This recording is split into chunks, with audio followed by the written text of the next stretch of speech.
బీహార్లోకి చేస్తున్నాడు జగన్మోహన్ రెడ్డి, చంద్రబాబు నాయుడు గారు అక్రమ కేసులు పెడుతున్నారు. తప్పుడు వాంగ్మూలం పెడతా చెప్పండి, ఆయన ఏం చెప్తారు? గత 5 ఏళ్ళు బీహార్ని చేసింది జగన్మోహన్ రెడ్డి గారే. అక్రమ కేసులకు నాంది పలికింది కూడా వారే. ఈ రోజున ఎన్నో సంస్థలపైన రాష్ట్రం సుడిగుండంలో చేసి అప్పులు పాలు చేసి దివాలా తీసినటువంటి పరిస్థితిని గాడిలో పెడుతూ పోలవరం ప్రాజెక్టే కానీ అమరావతి కానీ నిరుద్యోగులు ఈరోజు ఉన్నారు చూడండి. వీళ్ళందరినీ కూడా ఆ రోజు తయారు చేయబట్టాక ఈరోజు ఉద్యోగాలు లేక ఇక్కడికి వచ్చి ఉన్నారు.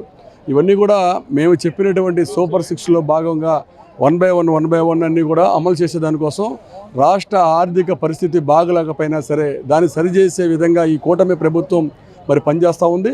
దానికి ఏంటంటే ఈ సూపర్ 6లో తల్లికి వందనం అనేది ఒక మంచి, ఎందుకంటే పబ్లిక్లో పేదవారికి ఫుల్ మైలేజీ మరి కూటమి ప్రభుత్వానికి వచ్చింది. దాన్ని ఏదో ఒకటి విధంగా చెడగొట్టే విధంగా చేయాలని చెప్పేసి రకరకాలైనటువంటి ఆలోచనలు చేస్తూ రాష్ట్రాన్ని ఇబ్బంది పెట్టే పరిస్థితి వారు చేస్తూ ఉన్నారు.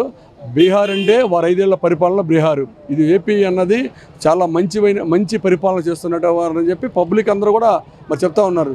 దాంట్లో వారి మాటలకు ఎటువంటి ఇబ్బంది ఉండదు.